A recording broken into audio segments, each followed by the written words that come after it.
जादुई nail polish की पेड़। नीलम उसके पापा रमेश के साथ एक शहर में रहती थी। उस शहर में रमेश ऑटो चलाते थे। नीलम उसकी पढ़ाई खत्म करके एक फैशन डिजाइनर बनना चाहती थी। एक दिन जब रमेश ऑटो चला रहे थे, गलती से उसका एक बड़ा एक्सीडेंट हो जाता है। उस एक्सीडेंट में ऑटो बुरी तरह खराब हो जाती है। रमेश की मालिक उसको बुलाकर खूब सुनाता है। क्या यह तुम्हारी बाप की ऑटो समझा है क्या? तुम बड़े हो इसीलिए पुलिस स्टेशन में केस नहीं लगा रहा हूँ। आज से तुम्हारी नौकरी नहीं रहेगी। चले जाओ और किसी और काम ढूंढ लेना। उदास होकर रमेश घर आकर सारी बात अपनी बेटी को बोलता है। बेटी, अब बिना नौकरी के मैं कैसे घर को चला सकता हूँ? मैं अभी बूढ़ा हो चुका हूँ और कुछ काम नहीं कर पा रहा हूँ। मुझे माफ कर दो बेटी। ये सब सुनकर नीलम भी सोच में पड़ जाती है। घर चलाने के लिए नीलम भी कुछ न कुछ काम करने के लिए तैयार हो गई। ऐसा नीलम एक घर में काम वाली की काम करना शुरू करती है। उस घर की मालकिन सारा घर का काम नीलम से ही करवाती थी, लेकिन महीने के सिर्फ 2000 रुपए देती थी। तभी एक दिन नीलम ने, मैडम, मुझे आपकी ये तनख्वाह किसी काम की नहीं आ रहा है और आपके यहाँ काम भी बहुत ज़्यादा हो रहा है। मुझे आप पैसा बढ़कर दीजिए। नालायक लड़की, काम करना तो नहीं आता लेकिन पैसे चाहिए, पैसे। चलो, आज से तुम्हारा काम गई तेल लेने। चले जाओ यहाँ से, बड़े आई पैसे पूछने। नीलम की मालकिन ऐसा बोलकर उसको काम से निकाल देती है। फिर नीलम रोते रोते जंगल में चली जाती है। थोड़े दूर जाते ही उसको एक पेड़ दिखाई दिया जिसपे बहुत सारे नेल पॉलिश के बॉटल थे। हर एक डाल पर तरह तरह के नेल पॉलिश थे। उसको देखते ही नीलम चकित रह जाती है। फिर उस पेड़ से आवाज आती है। नीलम, मुझे तुम्हारे बारे में सब कुछ पता है। तुम पढ़ लिख कर ऐसा घरों में काम वाली का काम नहीं करना चाहिए। तुम देख रहे हो ना, मेरे शाखाओं पे नेल पॉलिश बॉटल हैं। तुम इन्हें ले जाकर नेल पॉलिश की व्यापार शुरू करो। मेहनत करो, तुम्हारी सारी तकलीफें दूर हो जाएंगे। ये बात सुनते ही नीलम उन नेल पॉलिश बॉटलों को तोड़कर अपने साथ घर ले जाती है। अगले ही दिन से उसका नेल पॉलिश का व्यापार शुरू करती है। जैसा ही उसको फैशन डिजाइनिंग में काम करनी थी, वह नेल पॉलिश आर्ट को सीखकर सारे कस्टमर्स को नेल आर्ट करती है। ऐसा ही उसका व्यापार बहुत अच्छी तरह बढ़ जाती है। पिताजी, ये देखिए, अभी मेरा व्यापार बहुत अच्छी तरह चल रहा है। आपको काम करने की जरूरत ही नहीं है। ऐसा नीलम फिर से जंगल आकर उस पेड़ को धन्यवाद बोलती है। हमको हमेशा अपने ऊपर ही निर्भर होना चाहिए। भूमिगत सोने का केला। बुद्धिपुर नाम के एक गांव में केलों की ज्यादा खेत उगाते थे। वह गांव केलों के लिए बहुत ही मशहूर था। पूरे देश में बुद्धिपुर के केले एक्सपोर्ट होते थे। उसी गांव में धीरज करके एक किसान अपने बेटे पुनीत के साथ रहता था। धीरज एक ईमानदार आदमी था और सबको मदद भी करता था। उसके पास 3 एकड़ का जमीन थी जिसमें वह केले उगाता था। एक बार उसके पड़ोस में रहने वाले किशोर धीरज का खेत देखकर जल जाता है और पूरी फसल को मारने के लिए एक योजना बनाता है। इस धीरज की खेत तो बहुत अच्छा है, मुझे किसी भी तरह इसको खराब करना है। ऐसा सोचकर एक रात को जब धीरज और पुनीत सो रहे थे, किशोर आकर पूरे खेत में एसिड डाल देता है। सुबह जब धीरज आकर देखा, पूरा केले की खेत जल जाता है और खराब हो जाता है। तभी धीरज निराश होकर रोने लगता है। तभी उसके बेटे पुनीत आकर ऐसा बोलता है। पापा पापा, आप निराश मत हो, मैं एक जादूगर को जानता हूँ। चलो हम उसके पास चलते हैं, शायद वो हमें कुछ सहायता करे। धीरज और पुनीत उस जादूगर के पास जाते हैं।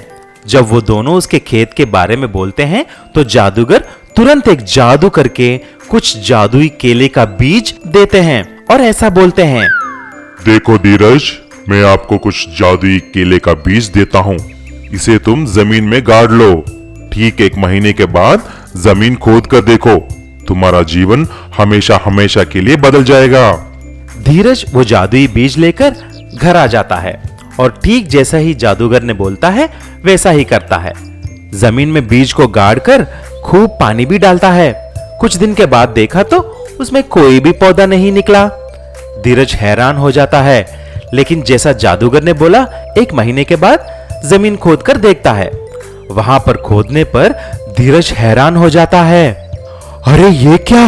हे भगवान, यहां पर तो एक सुरंग हो चुका है। सुरंग में जाकर देखा, वहां पर एक बड़ी सोने की केला नजर आता है। उसको देखकर धीरज बहुत खुश हो जाता है, लेकिन यह बात पूरी गांव में फैल जाती है। एक क्रेन की सहायता से सोने की केले को बाहर निकालते हैं। सारी गांव के लोग बड़े सोने की केले को देखने के लिए लाइन लगा देते हैं।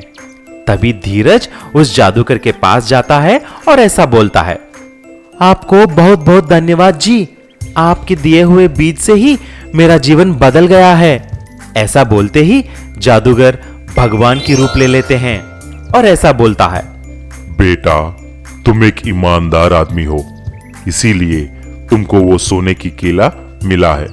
तुम इसी तरह काम करना और सबकी मदद करना। खुश रहो बेटा। ऐसा बोलकर भगवान गायब हो जाते हैं। तब से धीरज अंडरग्राउंड से मिला वह सोने की केलों को बेचकर खुशी खुशी से रहने लगता है, लेकिन खेत में मेहनत करना नहीं भूलता है। Bigfoot auto race. नारायणपुर नाम के एक गांव में शांताराम और तुकाराम करके 2 ऑटो ड्राइवर रहते थे। दोनों अच्छे दोस्त भी थे। दोनों मिलकर ऑटो ड्राइवर एसोसिएशन खोलते हैं और बस स्टैंड के बाजू में ही उनका ऑटो स्टैंड लगा देते हैं। लेकिन शांताराम को सब जानते थे, तुकाराम को कोई भी नहीं पहचानता। जो भी सवारी आता था शांताराम के ऑटो को ही पूछकर उसमें चले जाते थे। एक दिन शांताराम ने ऐसा बोला, यार तुकाराम, अगले हफ्ते जनवरी 26 है। मालूम है ना कि वह रिपब्लिक डे है। उस दिन सारे देश में झंडा वंदन भी करते हैं। क्यों ना हम भी कुछ अनोखे तरीके से रिपब्लिक डे मनाएं?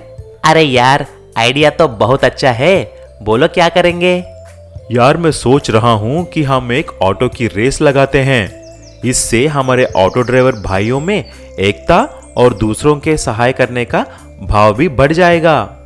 ऐसा बोलकर शांताराम और तुकाराम सारे ऑटो ड्राइवर्स को बोल देते हैं कि 26 जनवरी को एक बड़ा ऑटो का रेस होगा।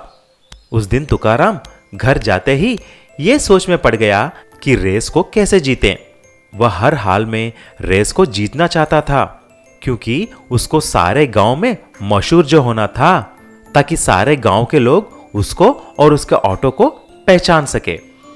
तभी वह देखा कि उसका बेटा सोमू एक कार से खेल रहा था।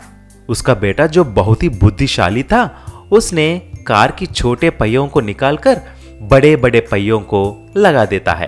तभी उसको देखकर तुकाराम ने ऐसा पूछा, अरे सोमू, ये क्या? ये तुमने क्या किया? कार की असली पहियों को निकालकर बड़े बड़े पहिए क्यों लगा दिया? पापा जी, आपको मालूम नहीं क्या? बड़े पहिए लगाने से गाड़ी अच्छी चलती है, हम बहुत तेजी से जा सकते हैं।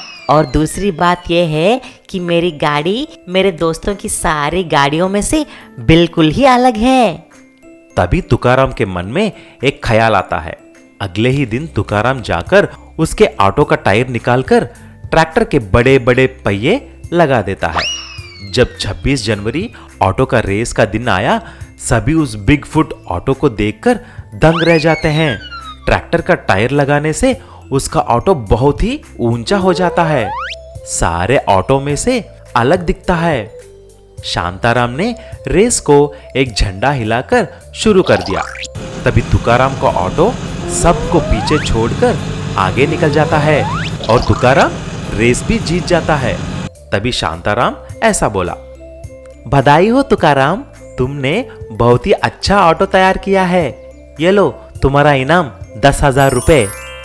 तब से तुकाराम का बड़े पहिए वाला बिगफुट ऑटो सारे गांव में मशहूर हो जाता है।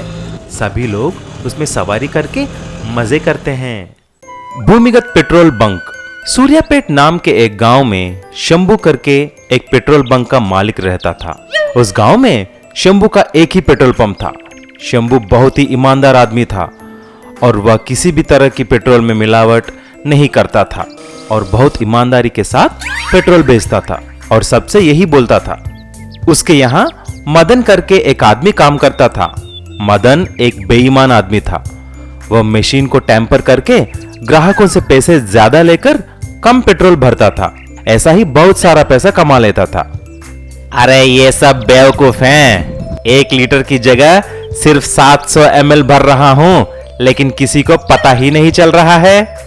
एक दिन मदन ऐसा करते हुए शंभू देख लेता है। उसे खूब डांटता है और ऐसा करने के लिए मना करता है, लेकिन मदन सुधरता नहीं है। फिर वह ज्यादा पैसा लेकर कम पेट्रोल डालता था। इस बार शंभू उसे मारकर नौकरी से निकाल देता है और ऐसा बोलता है, मदन, तुम्हें बहुत बार समझाने पर भी तुम सुधरते नहीं हो। मेरे यहाँ बेईमानी चलता नहीं है। अगर अगली बार यहाँ पर दिखाई दिया तो पुलिस के हवाले कर दूंगा। फिर मदन वहां से चला जाता है। वह किसी भी तरह कुछ न कुछ करके शंभू से बदला लेने की सोचता है और उसकी एक दोस्त किरण के साथ एक योजना करता है। वह अगले दिन रात को जाकर ठीक शंभू के पेट्रोल बंक के सामने ही रोड के उस तरफ एक अंडरग्राउंड सुरंग खोदता है। वह सुरंग से शंभू के पेट्रोल बंक तक आसानी से पहुंच जाता है। फिर शंभू के पेट्रोल टैंक से 2 पाइपलाइन डालता है। फिर उसके पेट्रोल पंप में सिर्फ 2 पेट्रोल पाइप बाहर दिखने की योजना करता है। अगले दिन सुबह मदन अपना वेश बदलकर एक सेठ की तरह वहां पर आता है। नमस्ते गांव वालों, मेरा नाम किशन सेठ है। मैं यहाँ एक नया पेट्रोल पंप लगाया है। मैं यहाँ आधे दाम पर ही पेट्रोल और डीजल बेचता हूँ। हाँ, लीटर सिर्फ 40 रुपए है। आइए मेरा पेट्रोल पंप में पेट्रोल डलवाइए। ये बात सुनते ही गांव के सभी लोग मदन के झूठी पेट्रोल पंप के यहाँ लाइन लगा देते हैं। ऐसा मदन खूब पैसा कमाता है, लेकिन वहां पर शंभू का सेल्स कम हो जाता है, लेकिन उसका सारा पेट्रोल खत्म होने लगता है। अरे ये क्या, मैंने तो पेट्रोल कुछ भी नहीं बेचा है, लेकिन मेरा सारा पेट्रोल कैसे खत्म हो गया? लगता है दाल में कुछ काला है। फिर उसने उसके टैंक में जाकर देखा तो 2 पाइप देखता है और वो 2 पाइप सुरंग के मार्ग से रोड के उस तरफ जाते हैं। शंभू भी रोड के उस तरफ सुरंग मार्ग से नए पेट्रोल पंप तक पहुंच जाता है। तभी पूरी बात समझ जाता है। वह तुरंत पुलिस को फोन करके सारी बात बता देता है। जब पुलिस आके पूछता है, क्यों रे कृष्णा सेठ, पेट्रोल कहां से ला रहे हो? पेट्रोल क्या जमीन से निकल रहा है क्या? ऐसा पूछकर पुलिस कृष्णा को जब पकड़ता है, कृष्णा की दाढ़ी और मूछें निकल जाते हैं और सब मदन को देख चौंक जाते हैं। फिर शंभू और सभी लोग मदन की खूब पिटाई करते हैं। पुलिस मदन को ले जाके पेट्रोल चुराने की इल्जाम में जेल में डाल देती है। सीख, हमको कभी भी ईमानदारी के साथ व्यापार करना चाहिए।